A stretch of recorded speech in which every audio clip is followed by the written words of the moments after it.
Salut à tous, bienvenue sur Esprit Dog. Aujourd'hui, je vais vous raconter ma première rencontre avec Oslo, un canet corso de 2 ans.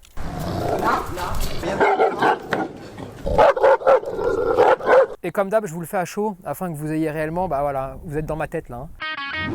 Retrouvez Esprit Dog et des centaines de vidéos sur YouTube, Facebook et Instagram. Abonnez-vous. Et n'oubliez pas, nos formations en ligne sont là pour vous aider à éduquer facilement votre chien ou votre chiot. Rendez-vous sur espritdog.com. Oh, c'est un chien qui était timide et qui avait des géniteurs un peu timides aussi. Donc forcément, ça ne peut pas faire des enfants à l'aise. Quand il descend de la voiture, il a la misère du monde sur le dos. C'est-à-dire que le garçon, il a 2 ans, il est voûté, il a la tête basse, il a les yeux bas. Tu te dis, mais mon garçon, comment c'est possible qu'un beau canet corso comme toi, tu finisses dans cet état-là, tu finisses comme ça, là où là tu fais de la peine. Quand tu commences à voir le blanc des yeux, tu sais, avec les yeux qui partent en bas et tu sens le chien, il transporte des cailloux là, hein, tu sais, vraiment. Oh là là, qu'est-ce que c'est. Sa carcasse est lourde, tu vois. Alors que pourtant, il est tout svelte, il est tout, tu vois. Et là, tu te dis, oh, bah, toi, ça fait un bail que tu t'es pas amusé, ça fait un bail que tu n'as pas joué. L'éducatrice qui suivait la maîtresse, avec laquelle elle a fait 20 heures quand même, elle faisait la technique de, tu sais, l'évitement, zone rouge, zone verte, zone violette, zone bleue, enfin, tu sais, toutes ces conneries-là. Le principe, il est très simple. Elle lui a dit, voilà, tu te mets à une distance où le chien se sent bien et tu y restes tout le temps. Bon, bah là où il se sent bien, le chien, c'est quand il n'y a pas d'humain, il n'y a pas de chien, il n'y a pas de voiture, il n'y a pas de bruit, il n'y a rien. Il se promène dans une bulle, quoi, hein, tu vois, c'est un peu comme à l'hosto. Pour la première rencontre, j'ai besoin de voir un petit peu les attitudes et les mauvais réflexes qu'a pu prendre la maîtresse, mais c'est surtout intéressant de voir si Oslo, il est dans une démarche de peur, de tétanie. Tu sais, le chien qui va se bloquer et qui veut plus rien, ou alors le chien qui est en train d'observer le monde. On est sur une maîtresse qui est au bout, on est sur une maîtresse qui émotionnellement va pleurer très vite, qui est en surattention sur son chien. Ça va pas, t'es stressé, oui, non, là t'es stressé, là machin, là truc. Et parce qu'en fait, on lui a jamais dit qu'il fallait vivre aussi. Elle fait des écarts, elle change le chien de position, elle le met à gauche, elle le met à droite, selon où les humains vont passer. Dès que le chien stresse un peu, il s'en va dans l'autre sens, et elle le suit. Et bref, on est là sur à peu près tout ce qu'il faut pas faire, mais elle y est pour rien, la pauvre.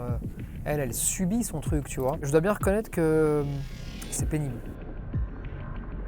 Il va se coucher parce qu'il est épuisé, il va même avoir des spasmes. C'est des spasmes nerveux hein, pour le coup qu'il a. C'est que les pattes sont comme ça et tout d'un coup...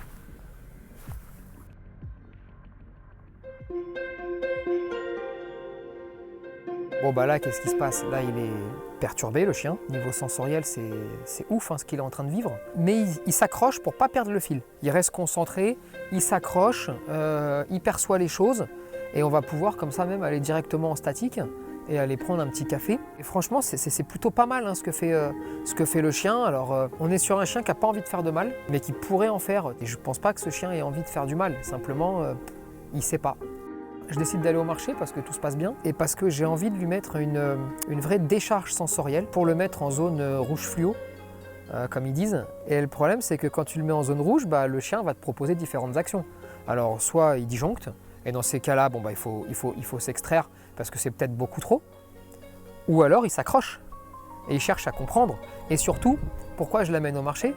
Je l'amène au marché parce que comme ça, elle ne peut plus me faire des gauches-droites, elle ne peut plus m'esquiver les gens, il y en a tout autour. Il s'accroche parce qu'à aucun moment, il va s'endormir par terre, à aucun moment il va chercher à fuir, à aucun moment il va chercher à tirer comme un dingue pour aller à la voiture ou pour prendre un autre chemin. Le gars, il s'accroche. Et surtout, il ne perd pas le fil, donc il ne déclenche pas, il ne s'énerve pas.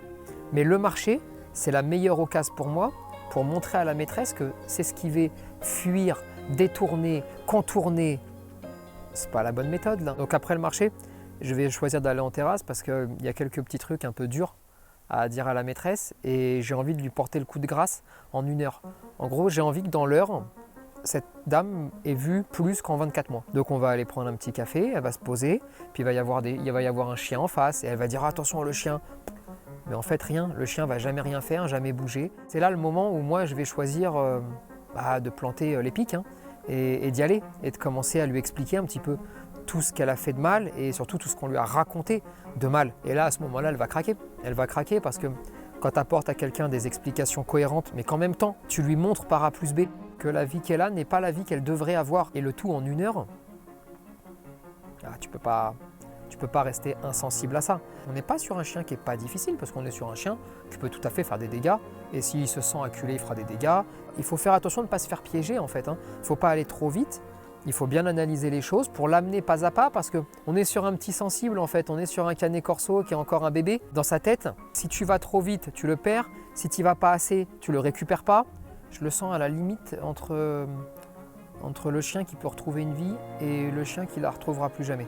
Et il a besoin, je pense, de trouver sa place dans le monde en fait, tout simplement, de lui dire voilà ce qu'on va te demander et on va te guider pour ça, tu vois. La première rencontre, c'est surtout, elle sert souvent à l'impact psychologique. Quand les maîtres arrivent ici, ils font 1500 km, ils sont au bout, ils sont au bout du rouleau, ils ont déjà dépensé beaucoup d'argent, ils y croient sans y croire, tu vois. C'est le moment où soit tu enlèves le peu d'essence qu'ils ont, soit tu en remets.